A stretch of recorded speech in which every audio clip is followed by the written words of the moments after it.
Hello everyone, and welcome back to Jesse Hecht Creative. This video has been a long time coming, roughly 5 months or so. You've probably noticed my schedule has been a little bit spotty lately, and that's because I've been in school. I've been taking some classes at my local college, and I've been thriving there. I love it. It's so fun for me to go back to college, be creative, get a bunch of art done, a lot of projects done. This is Jesse Hecht Creative after all, and I feel like while action figures and video games are part of things that have fueled my creativity, it doesn't show what I've actually made. So in this video, I'm going to show off what I've been doing for the past 5 months or so, leading to a project that I really hope you all will love and enjoy. So moving off to the side over here, this is going to be the area I'm going to show things in. We have an image of me right here in Mario's Jumpman pose, and then this image is the sort of heat signature of that. I did this weird kind of amalgam of squares, kind of like that, to make this image up over here of this actual image, Max Ernst, Angel of Hearth and Home. In 1937 he made it. And this is a beautiful image. It's a very surreal kind of thing. It was very fun to just make this thing, that whatever this is, and I loved it. I had a blast. This is when I actually knew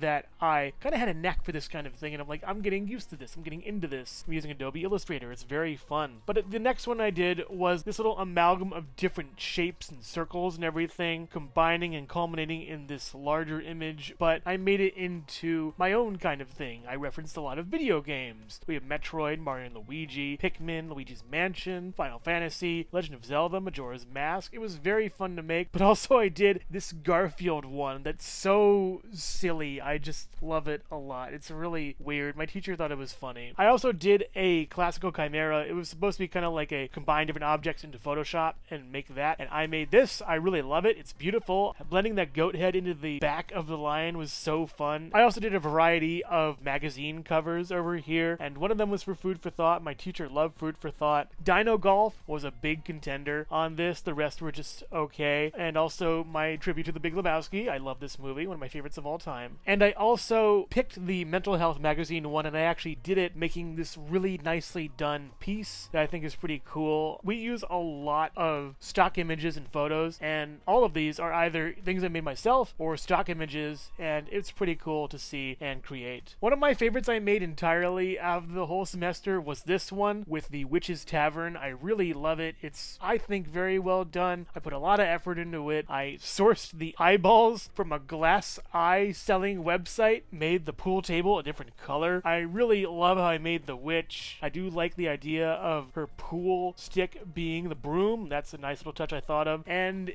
it was weird, but it was fun to do. This one over here is really nice. I love it. This Eat It Joe's. If you're not aware, Eat It Joe's was a slogan by, I think, Warner Brothers, Merry Melodies, all those old companies from the 50s, all those old cartoons. They were just a weird, funny thing. So I don't know. I just made this Eat It Joe's thing that's really weird. Radioactive chameleon with another chameleon coming out of its hat. Hat's being held by a glove. I don't know. No humans allowed. It's really weird and surreal. I kind of became known for doing weird and surreal things.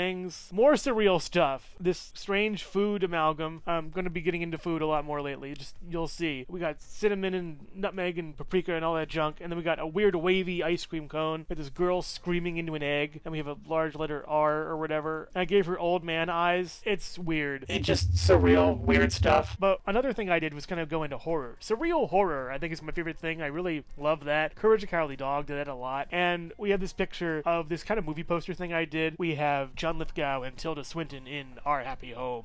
It ends tonight, and the house falls summer 2026. But yeah, that was fun to make. That was really fun to create, actually. I really love this thing because I could see those two in a movie together. I already thought of like a whole background behind the movie when I was making this. I'm like, oh, this could happen in the story. That could happen in the story as I'm drawing this thing on my tablet. Speaking of horror, I did a review of The Invisible Man long time ago, back when COVID first hit. It was a good movie. I liked it. I wrote a review on it, and then I did it for this. I made the little titles and everything like a magazine article, and that was pretty fun to make. But going back to more food for thought, I did a Capitol building from Food for Thought where the people who run the government live in. I did that, and then I did a postcard backing for that picture. It was really fun to make, and with that, I have one last thing to show you that I'm not going to spoil. I'm just going to leave it for you here now.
That I've been thinking of for the past, I would say, decade of my life. Since like 2014, 2012, maybe even early as 2010, food for thought has been on my mind since then. I know I haven't done anything about it as far as actual animation, but now I have fruit to bear, pardon the pun. I'm just really happy that something is actually happening with Food for Thought. Hopefully it will be an actual show. My plan's been always 4 seasons, 40 episodes, and then it's either done, or if popular enough I can continue it, whatever works. I'm just super happy to show it to you all, and I just really hope it becomes a thing. So thank you all for watching. I know this has been quite the ramble. I hope the photos have been fun, but this is what I've been doing over the past, I believe, like 5 months, several weeks, 20 weeks or so of my life have been devoted to making this. That Food for Thought video took 30 to 40 hours to make. That's all the music, all the drawing, all the animation, going back and fixing it, everything. All the drawings were done. I think it took like an hour per character or so, but I'm just so happy right now. I'm really relieved. I got all A's, by the way. I got over 100% in all my classes. I'm really happy about that. I do have stuff with a different class I want to tell you all about, but for now, this is my design class, and that was really fun. I really loved it. I'm very happy. What can I say? It was a blast of a semester. It was 5 straight months of just creativity. It was really fun. It was really brilliant. And I hope you all enjoyed this video. Thank you so much for watching Jesse Hecht Creative. If you like, you can like the video, dislike it if you want, subscribe, or share. Honestly, I'd love for you to share this video with fellow creative people who love animation, drawing, art, what have you. And just thank you all from the bottom of my heart. Really, I'm just so happy this YouTube channel has been going off really well. I'm glad. And just take care, everyone. Thanks for watching. Bye-bye.